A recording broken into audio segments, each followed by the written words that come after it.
പെരുന്നാളിനെ ബിരിയാണി തയ്യാറാക്കാനായിട്ട് പ്ലാൻ ഉണ്ടോ? അപ്പോൾ അത് ഈ ഒരു രീതിയിലൊന്ന് ട്രൈ ചെയ്ത് നോക്കണേ. നമ്മൾ എല്ലാ ബിരിയാണിക്ക് ചേർക്കുന്ന അതേ സെയിം സാധനങ്ങളൊക്കെ തന്നെയാണ്. നമ്മൾ ചെയ്യുന്ന രീതിയിൽ കുറച്ചൊക്കെ വ്യത്യാസം വരുമ്പോൾ ബിരിയാണിയുടെ ടേസ്റ്റും അപ്പാടെ അങ്ങ് മാറും.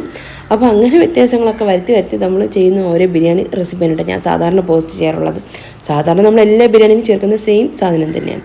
അപ്പോൾ ഞാനത് അവിടെ ഒരു 3/4 കിലോളം ചിക്കൻ എടുത്തിട്ടുണ്ട്. 200 ഗ്രാം ചിക്കൻ നന്നായിട്ടൊന്ന് ക്ലീൻ ചെയ്ത് വെള്ളമൊക്കെ കളഞ്ഞെടുത്തതായിരിക്കണം. അതിലേക്ക് ആവശ്യത്തിന് ഉപ്പ്, 1/2 ടീസ്പൂണോളം മഞ്ഞൾപ്പൊടിയും 2 ടീസ്പൂൺ പെരിഞ്ജീരകത്തിൻ്റെ പൊടി ചേർത്ത് കൊടുക്കുന്നുണ്ട്.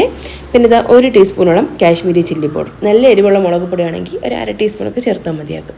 അപ്പോൾ ഇത്രയും കൂടെ ചേർത്ത് കൊടുക്കാം. എന്നിട്ട് നമുക്കിതിലേക്ക് 1 ടീസ്പൂൺ ഗരം മസാല പൊടിച്ചതാണ്. പട്ട, ഗ്രാമ്പു, ഏലക്ക ഇത് 3 കൂടെ ഡ്രൈ റോസ്റ്റ് ചെയ്തിട്ട് പൊടിച്ച് വെച്ചിട്ടുള്ള മസാല. പിന്നെ 1 ലെമണിൻ്റെ പകുതി എടുത്തിട്ട് അതിൻ്റെ ഒരു ജ്യൂസ് കൂടെ നമുക്കിതിലേക്ക് ചേർത്ത് കൊടുക്കാം. എന്നിട്ട് നന്നായിട്ട് കൈ കൊണ്ടൊന്ന് മിക്സ് ചെയ്ത് ഒരു 15 മിനിറ്റ് ഒന്ന് മാറ്റി വയ്ക്കണേ. അപ്പോഴത്തേക്ക് മസാലയൊക്കെ നന്നായിട്ടൊന്ന് പിടിച്ച് വരും. ഇനി ഞാൻ ഈ ഒരു ബിരിയാണി തയ്യാറാക്കി എടുക്കാൻ വേണ്ടിയിട്ട് മുഗൾ എന്നുള്ളൊരു ബ്രാൻഡിൻ്റെ ജീരകശാല റൈസാണ് എടുക്കുന്നത്. അപ്പോൾ അത് ഒരു 2 കപ്പ് എടുക്കുന്നുണ്ട്. ഈ ഒരു കപ്പിൻ്റെ അളവാണ് 2 കപ്പ്. നമ്മൾ സാധാരണ കേക്ക് കൊണ്ടാക്കാനായിട്ട് എടുക്കൂലേ കപ്പളവ്, അതിലൊരു 250 ml കപ്പിൻ്റെ 2.5 കപ്പ് അളവ്, 2.5 കപ്പ് റൈസ് എടുത്തിട്ടുണ്ട് കേട്ടോ. അപ്പോൾ 2.5 കപ്പ് റൈസ് എടുത്തിട്ടുണ്ട്. നന്നായിട്ടൊന്ന് കഴുകി ഒന്ന് മാറ്റി വെച്ചിട്ടുണ്ട്. ഇനി ഇതാ ഒരു കടായിലോട്ട് ആവശ്യം പോലെ ഓയിൽ ഒഴിച്ചെടുക്കും. ഞാൻ അവിടെ വെളിച്ചെണ്ണയാണ് യൂസ് ചെയ്യുന്നത്. എപ്പോഴും ഞാൻ ബിരിയാണിക്ക് വെളിച്ചെണ്ണ, നെയ്യ് മാത്രമേ ഉപയോഗിക്കാറുള്ളൂ. അപ്പോൾ ഞാൻ വെളിച്ചെണ്ണ ഒഴിച്ചിട്ട് ഒന്ന് ചൂടായി വരുന്ന സമയത്ത് ഒരു 3 സവാള അരിഞ്ഞു വെച്ചിട്ടുണ്ട്. അതിൽ നിന്ന് ഒരു കൈപ്പിടി, അതൊരു പകുതി സവാള ഒന്ന് ഇതുപോലെ ഒന്ന് വറുത്ത് കോരി മാറ്റി വയ്ക്കാം. ജസ്റ്റ് ലാസ്റ്റത്തെ ആ ഒരു അലങ്കാരപ്പണിക്ക് വേണ്ടിയിട്ടുള്ള മാത്രമാണ്. പിന്നെ ആ ഒരു സെയിം ഓയിലിലേക്ക് തന്നെ വീണ്ടും കുറച്ച് കാഷ്യൂനട്ടും കിസ്മിസൊക്കെ ഒന്ന് വറുത്ത് കോരി അതും ഒന്ന് മാറ്റി വയ്ക്കുന്നുണ്ടേ.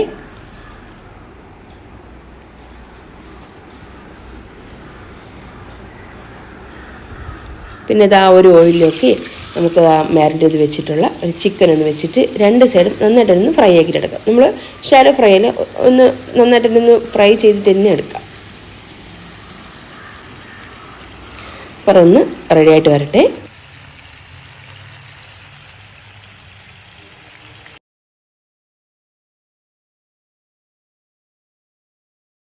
അപ്പോൾ ചിക്കൻ ഒന്ന് ഫ്രൈ ആവുന്ന സമയം കൊണ്ട് നമുക്കൊന്ന് സവാള ഒന്ന് വാട്ടിയെടുക്കാം. അപ്പോൾ ഞാൻ അതിനായിട്ട് അടികട്ടികൾ ഉരുളിയാണ് കേട്ടോ വെച്ച് കൊടുത്തിട്ടുള്ളത്.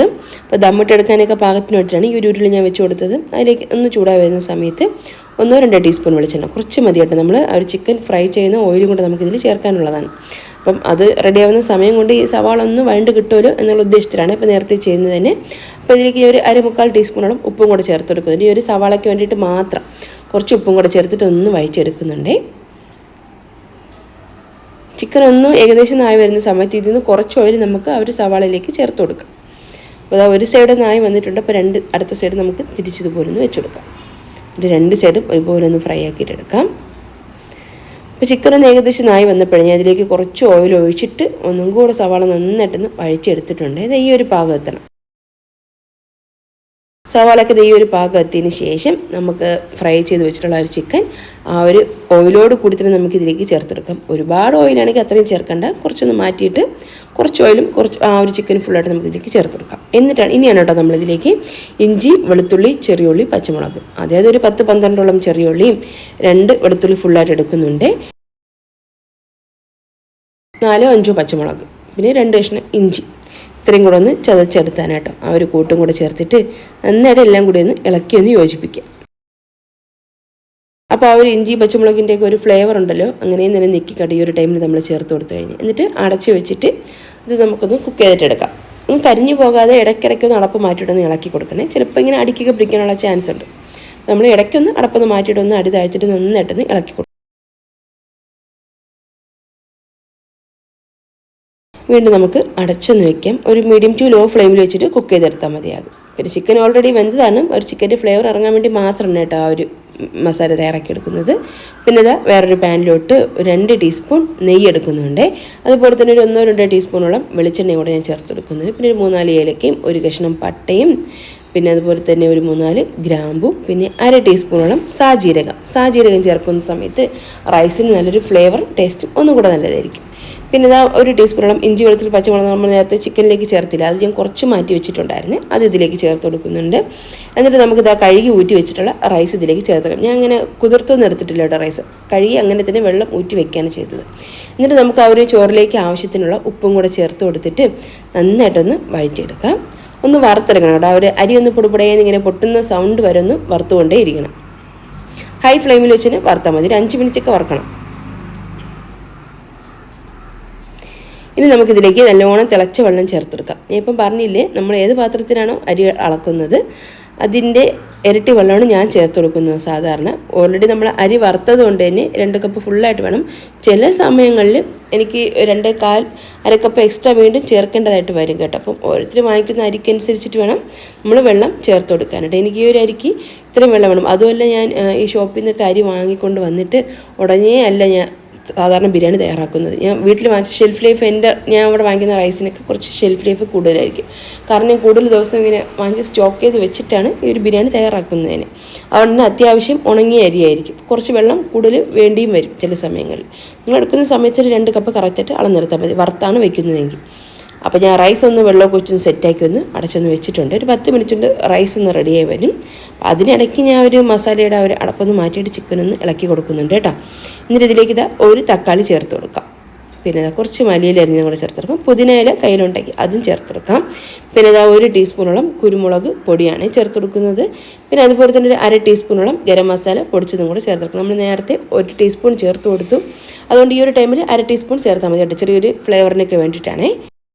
എന്നിട്ട് നമുക്കൊന്ന് അടച്ചൊന്ന് മാറ്റി വയ്ക്കാം. അതിനിടയ്ക്ക് റൈസ് ഒന്ന് റെഡിയായി വന്നിട്ടുണ്ട്. വെള്ളമൊക്കെ ഒന്ന് വറ്റിയതിന് ശേഷം ഫ്ലെയിം കുറച്ച് വെച്ചിട്ടാണ് പിന്നെ നമ്മൾ റൈസ് വേവിച്ചെടുക്കുന്നത്. ഏകദേശം ഒരു 10-12 മിനിറ്റ് അതിനുള്ളിൽ തന്നെ റൈസ് റെഡിയായി കിട്ടിക്കോളും. അപ്പോൾ റൈസ് നല്ല പെർഫെക്റ്റ് ആയിട്ട് കുക്കായി വന്നിട്ടുണ്ട്. ഇത് ഞാൻ ഫുള്ളായിട്ട് കുക്കാക്കിയിട്ടുണ്ട് കേട്ടോ. അങ്ങനെ പകുതി വേവല്ല, ഫുള്ളായിട്ട് തന്നെ വേവിച്ചെടുത്തിട്ടുണ്ട് റൈസ്. അപ്പോൾ മസാലയും ചിക്കനൊക്കെ ഒന്ന് റെഡി ആയിട്ടുണ്ട്.